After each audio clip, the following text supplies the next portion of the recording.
So this is gonna be my testimony part 3. Okay, so it was 2020, and the coronavirus was happening, and I was living in like Northern Virginia, but then I lost my job, and then I was like, I guess I should move back here to home. So I come back, all right. And then my dad had bought like this new house. Like my parents had gotten divorced. My dad bought this new house, and I thought it was gonna be like small because it's like it was just him and my brother. But yeah, he bought like this big house with like 4 bedrooms, and I was like, wow. Of course he had to go crazy. So I was living there. He had a girlfriend, so he moved out. He was living with his girlfriend.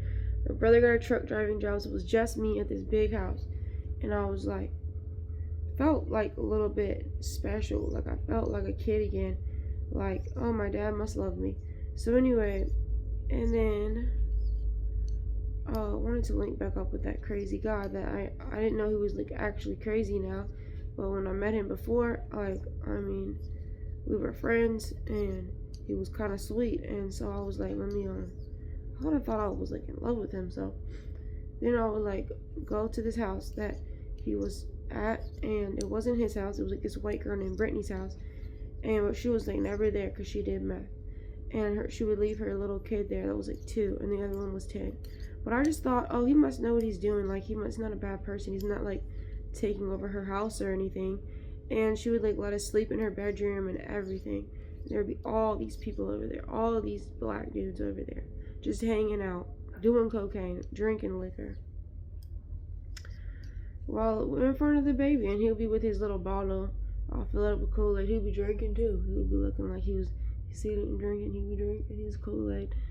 And anyway, so it was pretty cool. It was pretty good times. And then, I mean, except for like the problems that there was, like me and this dude DJ like got into a fight, and because I wanted to fight Ted, I kept wanting to fight him, the boy I liked, because he was such an asshole. But then he would set his friends on me to fight me, and anyway, that's besides the point. He wasn't gonna save me though. DJ was gonna like kill me one time. He had me in a chokehold against the wall, and somebody called the police, and I was like, I went crazy. Like I blacked out at first, and then next thing you know, I was in a chokehold on the wall, and then I was like, I looked over at Tay. He was just gonna let me die, so I kicked him as hard as I could. It kicked him off me, and then him and his friend pushed me into the bush, and then because I knew somebody called the police, I was like, get in the car. Everybody get in the car. We get in the car, we leave. So anyway, I'm just telling you that these people were crazy, and that they were my only friends. So I was like halfway, like, I don't know if they're my friends, but I don't have any other friends. So then I would let them like come to my dad's house. They're just Tay. And then, but he would like always want to bring somebody with him, because that's the way he was. Because he thought I was like really crazy, that I was trying to wait for me to be like by myself, for me to like beat him up, because he would be getting on my nerves and stuff.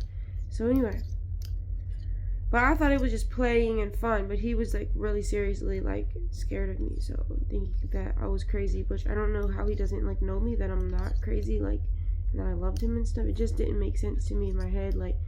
So I think it's partially because of the drugs he was on. He would do like cocaine and stuff, and alcohol, and his baby mama tried to kill him, so I think he was paranoid. But anyway, so then he spent the night a couple times, and then so I trusted him, and then one day somebody must have stole something and I didn't know about it. So my brother came home from his truck driving job, and he found out that his guns were missing and his checkbook. His room was a complete mess, so somebody must have rummaged through it and found his things.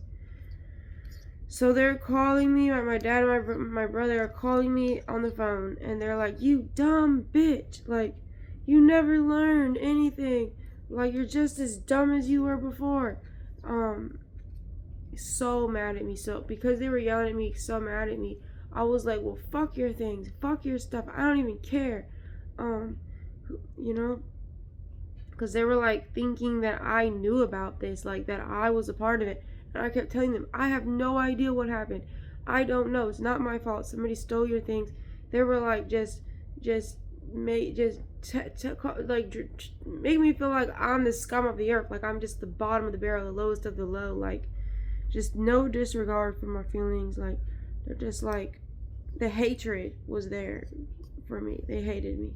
So I was so mad. Like I was mad too also that this happened. But when they're yelling at me like that, I was mad that I'm being yelled at. I was mad too that his stuff got stolen. But I didn't know who stole it, how they stole it, or anything. Because they did it behind my back. And like they act like I knew about it or something. And I'm like, I mean, stuff happens. Like, the world's not perfect, so I'm sorry that your stuff is missing. So I guess they think it's supposed to be perfect for them, but I'm the reason why it's not. So anyways, that's exactly it right there. You know. So they want me to get all the punishment. So my dad is like, he decided he's gonna sell his house. And I was like, this just feels wrong. I don't know. Like, where am I gonna go?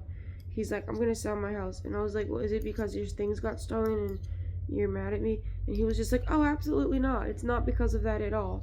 I just wanted to sell the house. It just doesn't make sense for me to be paying $1,200 a month. And you're the only one living there. So I just felt like, oh, I guess I don't matter now. So he kept telling me, like, you have to find somewhere to live. Like, he kept telling me that every time he'd come over, he would sit with me awkwardly while I was like crocheting in front of the TV, because that's all I do. I just sit in front of the TV and just like crochet. And I had no friends because I wasn't friends with these people anymore. And I would just sit there and like crochet and just mind my business. And he would be like, aren't you gonna like, sometimes he used to ask me, was I gonna get a job? But like, I'd already experienced jobs and it just, I didn't want to do that again. So I was content with just sitting there minding my business. And he would pressure me. I don't know, I felt so weird. Like, I felt almost sexually harassed when he would come over. And maybe that's my own paranoia, because like maybe that's just because I've been abused sexually. So I would be like feeling like real weird that he would just come over there and just sit with me and not like say anything. Like, I'm supposed to spiritually know. Because, see, water signs, they always think that you know what they want, and you don't. And they're not saying it. And, like, then he would be like, where are you going to go? And I would be like, I don't know. And he would be like, you got to figure out where you're going to go, because I'm going to sell, my house is on the market. Or it's going to be on the market soon. What are you going to do? Don't you have a plan? And every single time he'd say, like, what's your plan? I'd be like, I don't have a plan. Every time. And I got so nervous about this. And sometimes I'd hang out with my friends, and one day my friend gave me a Q-tip. He was like, here, have a Q-tip so you can clean your ears. And he was cleaning his ears, so I cleaned my ears. I found that I had a lot of wax in there. So it was I went out to the store, bought some Q-tips, and I was like, this feels good. I like to clean my ears. So I kept cleaning my ears, and then they got infected. And then I didn't even really think that it was a problem. So I was just sitting there itching my ear, and it was like leaking like crusty fluids. And I was just like, oh, this is kind of cool. I'm just picking out the crust. And like, I didn't realize how bad it was getting until one day I realized, like, this is kind of gross. Like, I think my ears are really badly infected.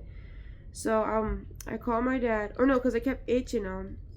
And then one day I like jammed my finger, and it was like while I was at this dude's house where I used to like live with his daughter, and I really liked his daughter. Like, you know, I really liked her. Like, she was a great baby and stuff. And I went back to check on her, and you know, I felt like sexually harassed by him. So like I jammed my finger in my ear, or no, I don't know what I felt. I just sitting there like nervous, like boom, jam my finger in my ear. And then when I go back home, like my ear starts ringing. I call my dad and I tell him, hey dad, my ear's ringing. And he was like, oh, like dang, aren't you scared? Like, I would be scared if my ear was ringing. And he acted like it's okay for my ear to be ringing because I'm like a crazy psychopath.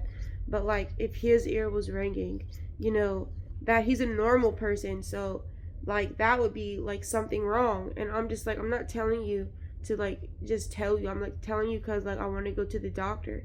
And he's just like, you're 26 now and you're not on my insurance anymore, and Like, oh my God, that's gonna be so expensive. And he's like a millionaire, literally. He's like, it's gonna be so expensive. And so I was just like, you know what? I hate asking him for things because he always makes me feel like a burden. So I'm just gonna look up some home remedies to fix my own ears because God's gonna provide for me. That's what I thought.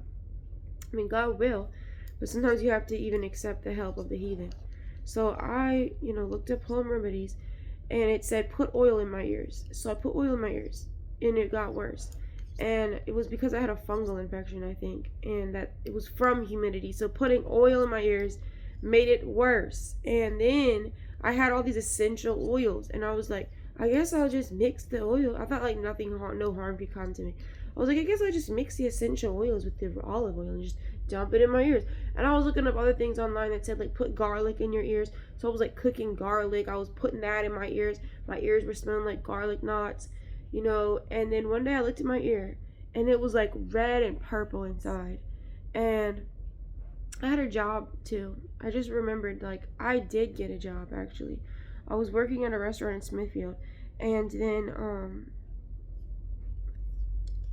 like I stopped messing with my ears completely. So they crusted over. So people that were looking at my ears, they were full of crust, and like they would be like talking about like I clean the crap out of my ears. Like if my ears look like they weren't like directly telling me that my ears were nasty, but I could see the way dudes would look at me because I was working in the kitchen, and they would be like just like disgusted by my ears.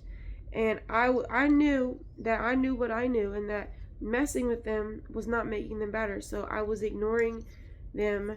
And then one day I realized that I couldn't hear anything because like I even had my phone on speaker. Somebody called and I couldn't hear them on speaker. So I went to the hospital, and then they just acted like I was crazy because like they were like, "Oh, you just need your ears cleaned out." And then she cleaned my ears out, and then she was like, "Okay, now I know your ears shape funny and I can't get all the wax out, so I'm going to refer you to urgent care so you can go to urgent care and they can clean them out with water." And I was like, I think I have a fungal infection and water is bad for my ears. She was just like, "No, you don't. Just go get them cleaned." So I go get them cleaned, and I tell the lady, and she puts like hydrogen peroxide to soak them. I tell her I have a fungal infection in my ears. She doesn't believe me. She cleans them with water, and after she cleans them with water, she was like a little bit horrified. She was like, she started drying them out with like a cotton swab. She was like, let me go get the doctor. And then he prescribed me some eardrops, just like generic eardrops. He didn't like figure out what was wrong with my ears, what the problem was. And I even took a picture. It looked like there was like fungus in my ear. It was like red and like swollen. So I get the eardrops, and I'm like, whatever, I guess I'll just trust the doctor. And I even went to my friend's, the one I was like in love with, his mom's house, and I saw his son, and I talked to his mom about it, and she's a nurse. And she was like, just do what the doctor says. So I put the eardrops in my ear, and my ears were swollen shut, like completely blue and purple, closed completely. So I was like, I can't even listen to the doctors. They don't know what they're talking about. Urgent care is stupid. So I called my dad, and he's like, sounds like you have swimmer's ear. I have some swimmer's eardrops from the 70s upstairs. So he was like, they don't really expire. Just go put those in your ears. So I did. And I also looked up like what to do if you have a fungal infection in your ears, and it says mix like alcohol and vinegar. So I did that too, and I mixed them together, and I kept putting it in my ears, and that helped a little bit. But my ears have never gone back to normal because of the damage that I did to them. Like to this day, they still ring every night, and I know I have like hearing damage, and it's just gonna get worse for my whole life, and I'm gonna end up being one of those old people that can't hear good. So and like when I kept going to more doctors after that to see if there was anything I could do, and they were just like old, and I kept saying that I feel like there's something like crawling in my ears. It feels like a slight itch even to this day. And the doctor would just say like, "Oh, I have old people telling me that all the time, and that they think that there's something in their ears." And like as if I was gonna say that they're crazy or weird for that, but I'm like, no, I understand it completely because that's how it feels. And like so anyway, so my ears are like ruined, but I've prayed about it. I don't want to say they're ruined because they still work. Like I can still hear, thank God.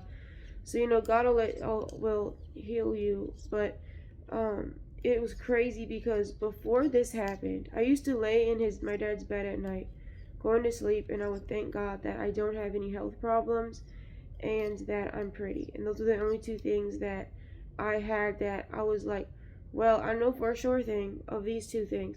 And I don't remember if it was I was pretty or there was like two things that I know what the other thing was. I can't even talk about it though. But the other thing, like, that I'm healthy, okay?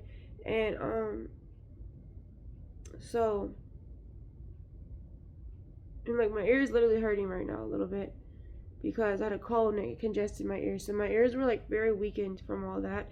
And then after that, I started to realize that like if I were to never have put any of those things in my ears, like, and I wouldn't have picked at my ears, like my ears would have been fine.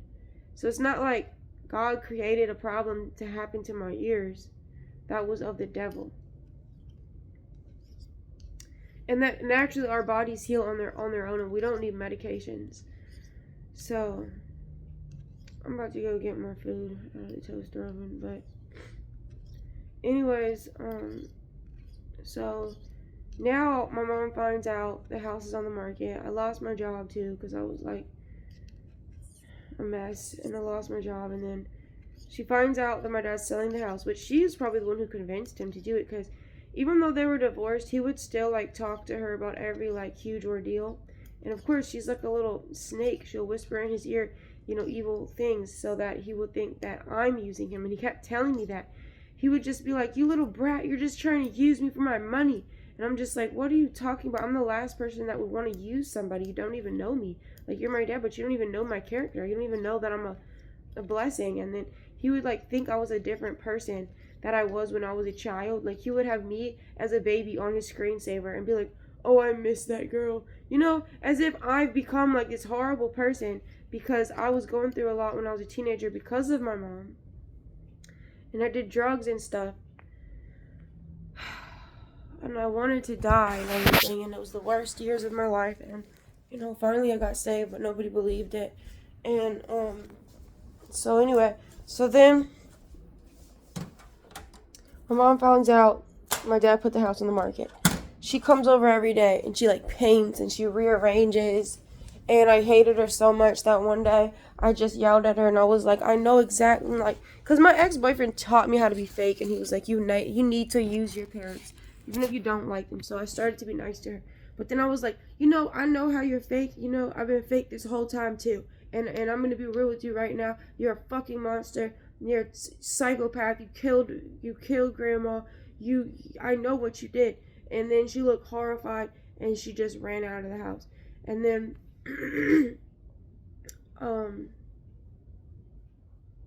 she comes, like, I don't remember if I had a job or something or where I would be. She would go over to the house while I wasn't there.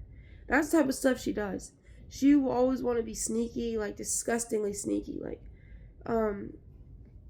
because she doesn't have a conscience to do things that people hate. So she'll just be there. So I pull up to the house, she's there. And then she notices I'm there, and she comes out and she's like trembling, and she gets in her car and she drives off. I wasn't even gonna be mean to her or anything. I was just like, hi. And then she just drove off. She didn't even say hi. Really longer. Okay. Before the house was even, and she made it look ugly. Like, you know how some families have like love in them? But yet they still do things that are like evil. My family's just straight evil.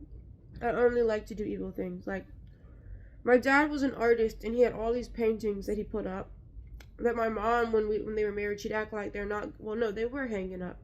But he'd always say, "Oh, she doesn't like my paintings." So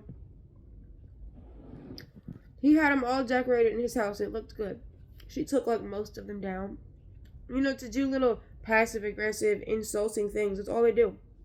Is try to hurt our confidence as children. Like, none of my siblings are really successful like my parents were, because when you have children, you look at your children as you look at yourself.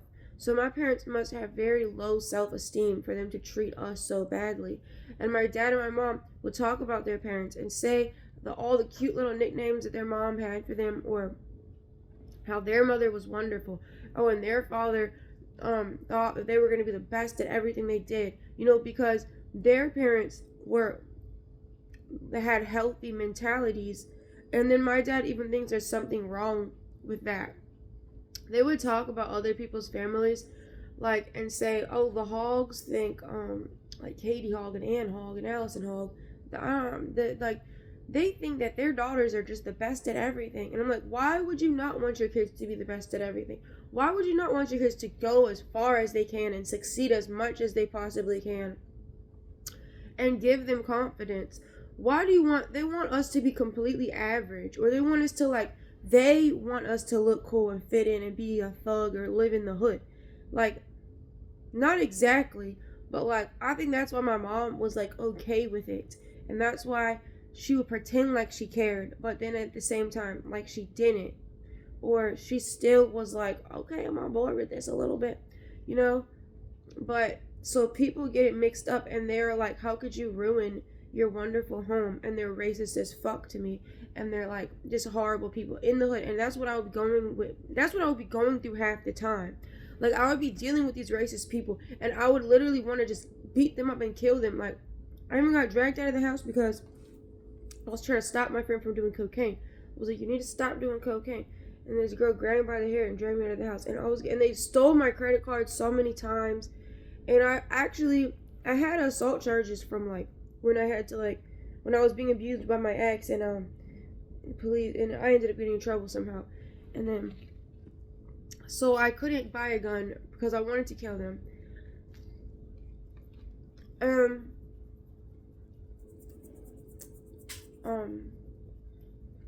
So I'm actually like a peaceful, nice person.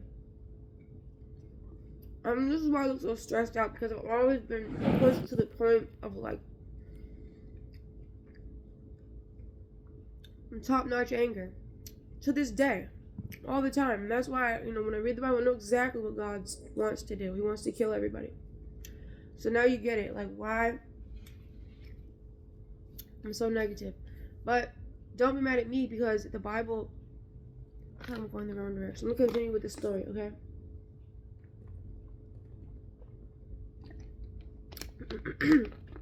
I'm not a negative person. Like, I give people so many chances, and then I was like, alright, so I'm all alone in this battle. I can't talk to anybody about it, because they always find fault in me. And that's the way it's been my whole life, where people will be like, well, if you wouldn't have done this. So everybody else gets away with making all these mistakes, but if I make one, it's like, oh, so that's why X, Y, and Z happened to you. And then they don't care about me. So, or they care about me, but they care about another girl more than me. So, those will be the ones that actually try to kill them and stuff.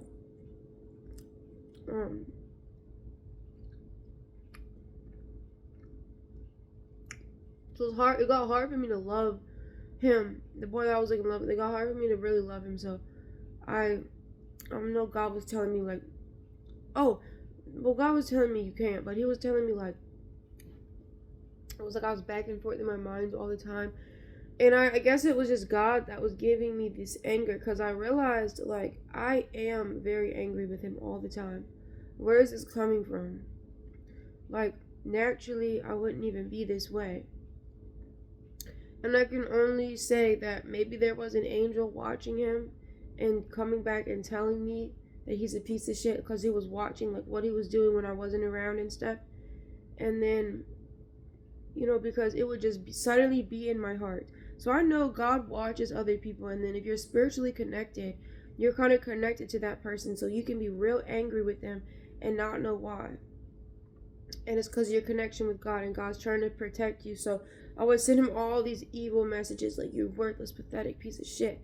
And then like, I would be like, why don't you love me? And he'd be like, I really can't. Or be like, do you read my messages? He'd be like, I really can't read them, because you say some mean stuff. I'm like, dang, how can you not even read them? Like, you're that weak of a person. I was just message him. And then, like, not about bad stuff all the time. But like how I'm talking to you right now, I would type this all out in a text message and I would send it to him. He would never look at it, never know what was going on. So now I'm like, at least I still remember to talk about this and say this, because what the devil would want to do is make me forget and not know why, like, I've been mad and stuff. So, let me get back on track. So now, everybody knows my house is on the market and they don't care. So, my mom, no, it wasn't on the market yet, but she found a buyer from overseas to buy it before it was on the market. So she's like, a buyer from overseas is coming to look at the house. Here's $50, go to Bath and Body Works. So I'm like, okay. I get in the car. And I'm halfway to Bath and Body. And the Spirit of the Lord tells me, you need to go back to your house. And if you stay there while the buyers come, they won't buy the house because it's going to look crazy. So anyway, my mom's friend was a real estate agent. My mom used to be in real estate, so that's how she linked this up. So her real estate agent friend was at the house with the buyers got there, and I was just at the house. I was just like, hi. My cat Snowflake was there too. And so they just looked at the house, and then they left. And then nobody said anything about like why I was at the house or anything. And then my mom, she didn't even say anything to me about it. Nobody said anything to me about it. That's how they are. They're very like non-confrontational. Oh snap.